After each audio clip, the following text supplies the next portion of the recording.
Assalamualaikum warahmatullahi wabarakatuh. Baiklah, saya Febri Trilestari 17010063. Di sini saya akan menjelaskan materi mengenai analisis data metode point center. Adapun teori menurut Lestari 2006 menyatakan bahwa ilmu vegetasi telah dikembangkan berbagai metode untuk menganalisis suatu vegetasi yang sangat membantu dalam mendeskripsikan suatu vegetasi sesuai dengan tujuannya. Adapun metode point-centered quarter juga merupakan salah satu metode jarak atau distance method. Metode ini tidak menggunakan peta, contohnya plotless, dan umumnya digunakan dalam analisis vegetasi tingkat pohon atau tiang, namun dapat pula dilengkapi dengan tingkat panjang atau saling atau delta, dan anakan pohon atau seedling jika ingin mengamati struktur vegetasi pada pohon.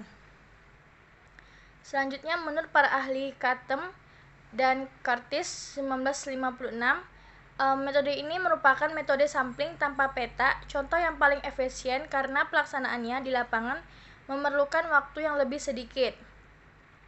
Adapun pelaksanaannya menggunakan metode ini memiliki dua macam keterbatasan, yaitu yang pertama, setiap kuadran paling sedikit harus terdapat satu individu tumbuhan. Yang kedua, setiap individu sama seperti random pair method, tidak boleh terhitung lebih dari satu kali. Dalam mengaplikasikan metode ini di lapangan, ada beberapa prosedur diantaranya. Yang pertama, peletakan sejumlah titik contoh secara acak dalam komunitas tumbuhan. Yang kedua, pembagian sekitar areal titik contoh menjadi 4 kuadran yang berukuran sama. Hal ini dapat dilakukan dengan kompas atau bila suatu seri garis rintis digunakan, kuadran tersebut dapat dibentuk dalam menggunakan garis rintis atau yang tegak lurus terhadap garis rintis tersebut melalui titik contoh. Selanjutnya yaitu metode plot. Metode plot disebut dengan metode kuadrat, merupakan salah satu metode analisis vegetasi dengan memanfaatkan pengamatan peta contoh dengan luas dalam satuan kuadrat. Luas dari peta ukur tersebut mempunyai arti penting untuk mencapai pelaksanaan analisis vegetasi yang efisien. Teknik tersebut berlandaskan pada kurva yang dibentuk oleh hubungan antara jumlah kumulatif jenis yang tercatat dengan luas peta ukur yang semakin besar.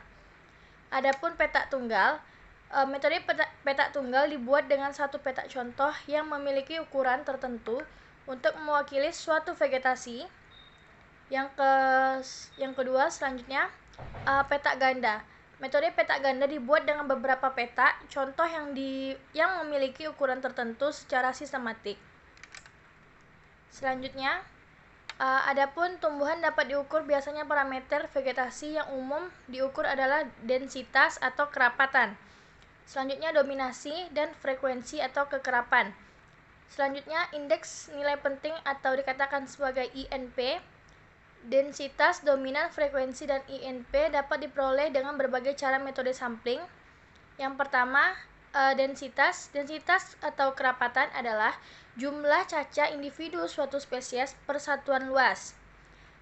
Luas tersebut dapat dalam meter persegi meter kubik atau hektar. Setelah itu ada frekuensi. Frekuensi adalah pengukuran distribusi atau tagihan spesies yang ditemukan pada plot yang dikaji. Selanjutnya, dominasi. Dominasi suatu spesies dapat ditentukan dengan mengukur basal area pohon atau penutup. Luas basal area suatu jenis pohon dapat diperoleh dari diameter pohon setinggi 1,5. Selanjutnya ada indeks nilai penting atau INP, merupakan penjumlahan nilai relatif dari frekuensi kerapatan dan dominasi suatu jenis. INP sering dipakai karena memudahkan dalam interpretasi hasil analisis vegetasi. Baiklah, saya kembalikan kepada moderator.